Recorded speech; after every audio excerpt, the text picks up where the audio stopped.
Hello, hello, bienvenue dans Booster. J'espère que tu vas bien et que tout va pour le mieux. En tout cas, j'espère que la semaine a bien commencé. Je crois de tout mon cœur que ce temps ensemble pendant toute cette année, ça va injecter des vérités dans ta vie et dans la mienne qui va nous propulser afin que nous excellons dans chaque aspect, chaque domaine de notre vie. N'oublie pas, Booster est là pour te booster, n'est-ce pas? Et cette année, le focus est sur la vie de Jésus. En grosso modo, on va pouvoir apprendre, d'accord? On va apprendre dans cette nouvelle saison 2024-2025, nous allons apprendre de la vie de Jésus. Donc apprendre de sa vie, comment il a vécu, n'est-ce pas, pour que ce soit dans la vie familiale, spirituelle, management, leadership, donc tous les aspects de notre vie. En gros, ces vérités vont t'aider, vont m'aider à nous aiguiser, à devenir une personne d'influence pour avoir de l'impact pour le royaume de Dieu ici-bas. Et n'oublie pas, si nous sommes là, toi et moi, c'est que le Seigneur veut nous utiliser pour que nous puissions avoir un impact et une influence. Ma prière pour toi, c'est que ces vérités soient établies dans ta vie, dans ton cœur et te propulsent dans ta destinée. Donc, premier thème que nous allons apprendre de la vie de Jésus. Jésus était un résolveur des problèmes. Je répète, Jésus était un résolveur de problèmes. En d'autres mots, il était celui qui solutionnait des problèmes pour les gens. En tout cas, tout le monde dans la vie a un problème. À vrai dire, si tu regardes bien, ton succès et ton bonheur dans la vie est étroitement lié avec ta volonté d'aider quelqu'un à résoudre son problème. Et tu verras bien, au fait, les gens qui réussissent dans la vie sont ceux qui solutionnent des problèmes pour les gens. Je le répète, les gens qui réussissent dans la vie sont ceux et celles qui solutionnent des problèmes pour des gens. Exemple, un avocat solutionne des problèmes juridiques, n'est-ce pas? Un médecin solutionne des problèmes, n'est-ce pas, médicaux. Un mécanicien solutionne un problème mécanique. Un pasteur solutionne un problème spirituel. Donc tu vois très bien que le succès de ces personnes que j'ai évoquées, au fait, est étroitement lié avec le fait qu'ils sont là pour solutionner un problème. Et tu verras dans la vie de Jésus que Jésus lui-même était un résolveur des problèmes. Plusieurs étaient surchargés de la culpabilité à cause de leur péché, mais tu vois que Jésus leur a offert le pardon. Dieu merci pour son pardon. Beaucoup étaient affamés spirituellement, mais Jésus leur a dit, n'est-ce pas, dans Jean, le chapitre 6, le verset 35, « Je suis le pain de vie ». Et tu verras aussi que certains étaient oppressés par des maladies et des infirmités. Qu'est-ce que nous voyons dans Actes 10, 38? Nous voyons, vous savez comment Dieu a oint du Saint-Esprit et de force Jésus de Nazareth qui allait de lieu en lieu, faisant du bien et guérissant tous ceux qui étaient sous l'empire du diable quand Dieu était avec lui. Et encore une fois, et là nous voyons vraiment que Jésus était celui qui ramenait des solutions dans la vie des gens. Et nous voyons même d'autres qui étaient possédés, mais Jésus les a libérés. Oh Dieu, merci pour sa liberté. En fait, Jésus avait quelque chose dont les autres avaient besoin. Je le répète, Jésus avait quelque chose dont les autres avaient besoin. Jésus a résolu leurs problèmes. À vrai dire, c'est un peu la raison pourquoi les gens le poursuivaient partout.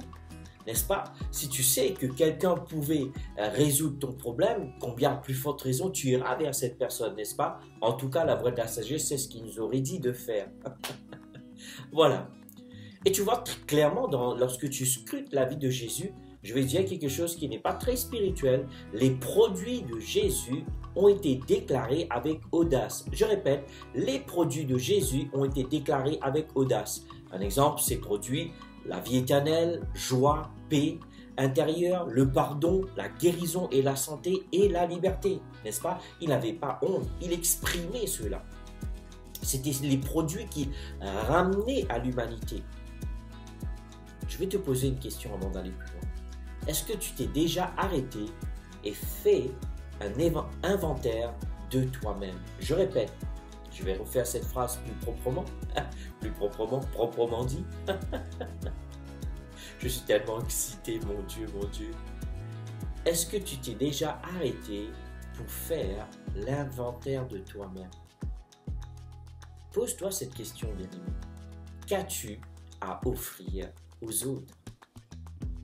Qu'est-ce que tu aimes faire? Que feras-tu si tu savais qu'il était impossible d'échouer? Je vais le répéter, ces trois questions. Ces trois questions t'aident au fait à faire un inventaire de toi-même. Qu'as-tu à offrir les autres? Qu'est-ce que tu aimes faire? Et que feras-tu si tu savais que échouer n'était pas une possibilité? Rappelle-toi, j'aimerais te rappeler cela. Tu n'es pas un accident. Dieu a planifié ta naissance. Et c'est un verset que j'aime souvent le citer. Jérémie le chapitre 1, le verset 4 à 5. Je reçus cette parole du Seigneur, c'est Jérémie qui parle. Je te connaissais avant même de t'avoir formé dans le ventre de ta mère. Je t'avais mis à part pour me servir avant même que tu sois né. Et je t'avais destiné à être mon porte-parole auprès des nations. Je répondis, hélas Seigneur Dieu, je suis trop jeune pour parler en public. Tu te rends compte? Ici, il donne vraiment le tempo de ta vie et de la mienne. Ici, Dieu dit que notre vie ici-bas a été planifiée, orchestrée par le Seigneur. Waouh! Rappelle-toi, ici, j'ai pas envie de perdre du temps dessus, mais relis ces versets, laisse ces versets t'inspirer. Il dit, avant même que tu sois né, tu vois, c'est pas parce que tu es venu, c'est là que tu... Non, avant même que tu sois là, il y avait déjà un plan orchestré pour toi, afin que Dieu te libère sur cette terre. Tout ce que Dieu fait est une solution à un problème. Écoute bien, tout ce dont que tu vois que Dieu a fait, au fait, Dieu crée une solution à un problème. Chaque personne que Dieu a créée est une solution à un problème. Dis-toi bien que tu es une solution à un problème et tu es une solution pour quelqu'un. Dis-le, mets ta main sur ton cœur. Dis-le, je suis une solution à un problème. Oui, dis-le, répète-le. Encore une fois, répète-le même 3 fois. Je suis une solution à un problème. Je suis une solution à un problème. Et je suis une solution pour quelqu'un. Je suis une solution pour quelqu'un. Ne laisse personne te dire le contraire. Même tu ne sais pas ce que c'est. Confesse-le par la foi.